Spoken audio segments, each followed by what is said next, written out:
어제의 본문은 고난과 박해를 이기고 승리한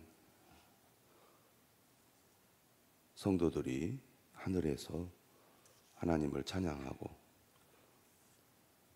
예배하며 그 가운데 하나님의 위로와 또 축복을 받는 내용의 말씀이 나옵니다.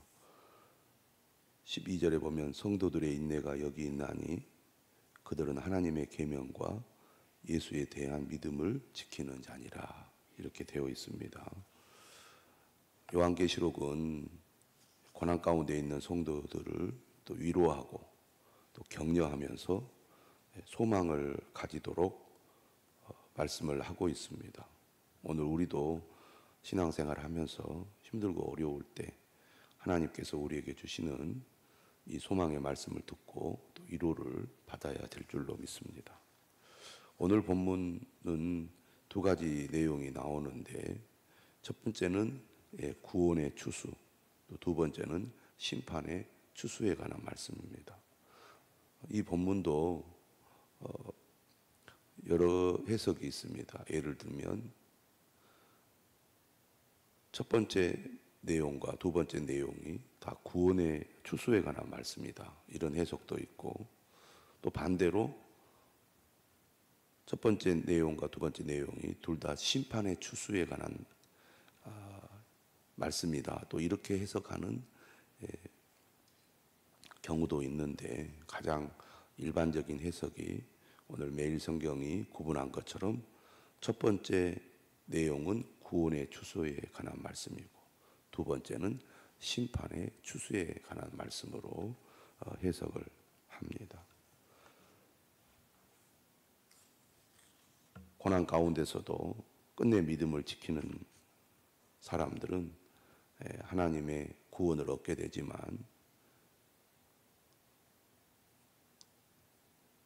믿음을 갖지 않고 악한 세력에 동조하여 하나님을 멀리하고 대적하는 자들은 마지막 날에 하나님의 심판을 받게 될 거라는 말씀입니다. 14절이죠. 또 내가 보니 흰 구름이 있고 구름 위에 인자와 같은 이가 앉으셨는데 그 머리에는 금면류관이 있고 그 손에는 예리한 낫을 가졌더라. 흰 구름은 하나님의 임재와 관련된 현상이죠. 하나님이 임재하실 때 주로 구름 가운데서 임재를 하셨습니다. 또 예수님께서 구름 가운데 재림하실 것이라고 약속을 하셨죠. 구름 위에 인자 같은 이는 다니엘 7장 13절에 나오는 인자와 같은 이인데 예수 그리스도를 가리킵니다. 첫 번째 지금 환상에는 구름 위에 앉아 계신 인자와 같은 이, 바로 예수 그리스도를 사도 요한이 목격을 하고 있습니다. 그런데 그 머리에는 금면류관이 있다. 정복과 승리의 관이라고 하겠죠. 모든 것을 다스리시고 또 심판하시는, 그리고 구원하시는 예수 그리스도를 보여주고 있습니다. 그런데 그 손에 예리한 낫을 가지고 있는 거죠. 예리한 낫을 가지고 있다는 것은 곧 추수할 때가 되었다는 것을 의미합니다. 추수할 때가 되어서 추수를 해야 되는데,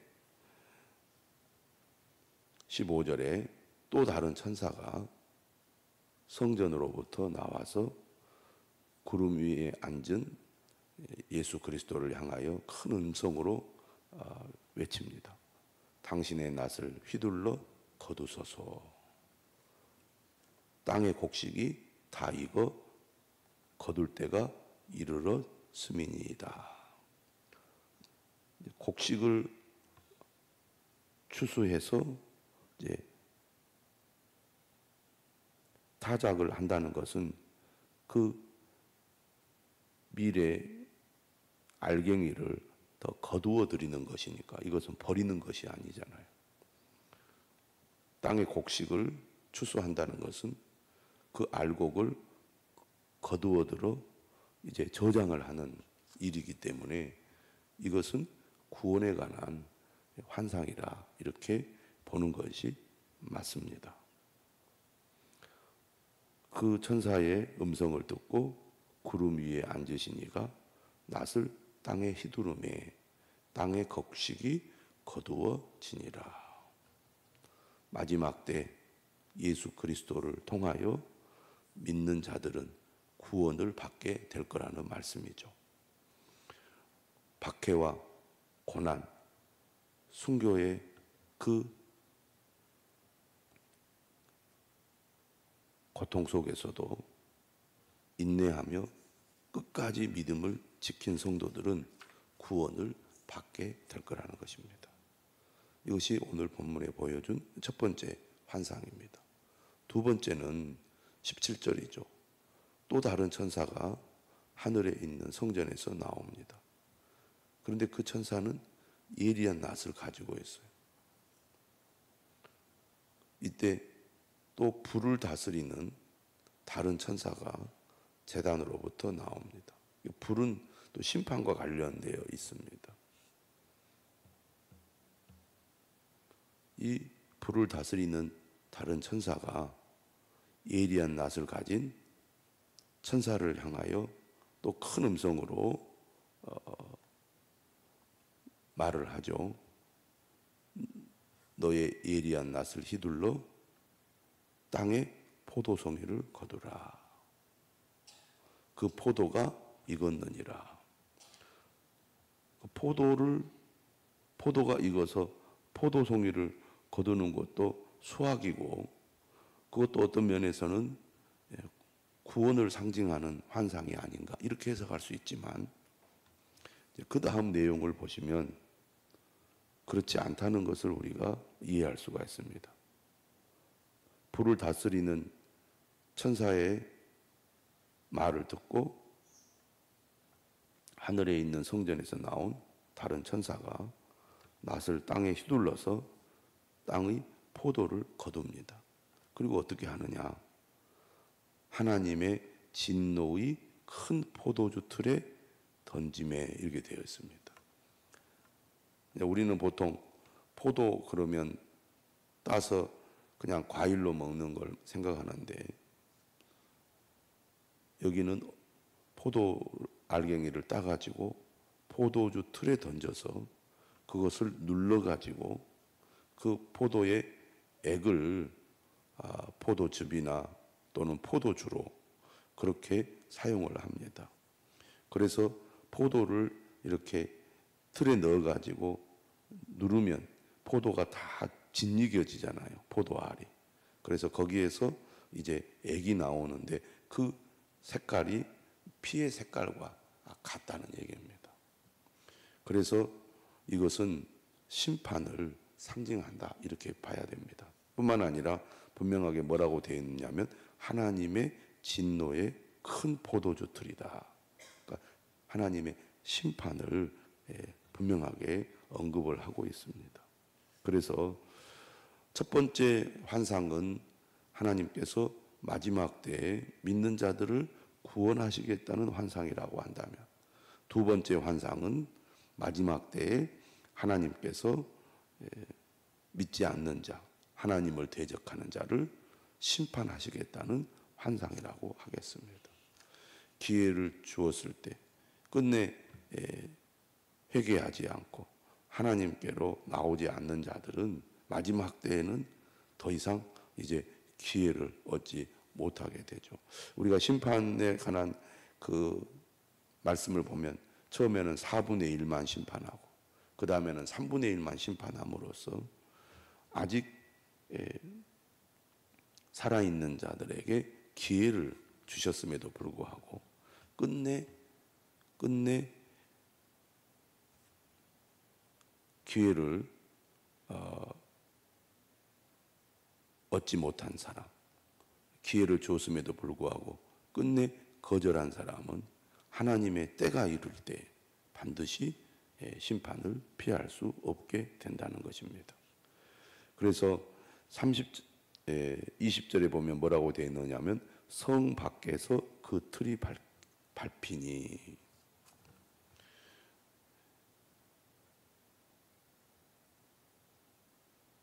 주로 심판이 임하는 곳은 성 안이 아니고 성 밖이죠. 그래서 예수께서도 십자가에 못 박혀 죽으실 때 성 밖에서 못 박혀 죽으셨습니다. 성 안에서 심판을 행하는 것이 아니고 성 밖에서 심판을 행하기 때문에 성 밖이다 이렇게 되어 있습니다. 성 밖에서 그 틀이 밟히니, 틀에서 피가 나서 이렇게 되어 있잖아요. 그러니까 심판을 받는 거죠.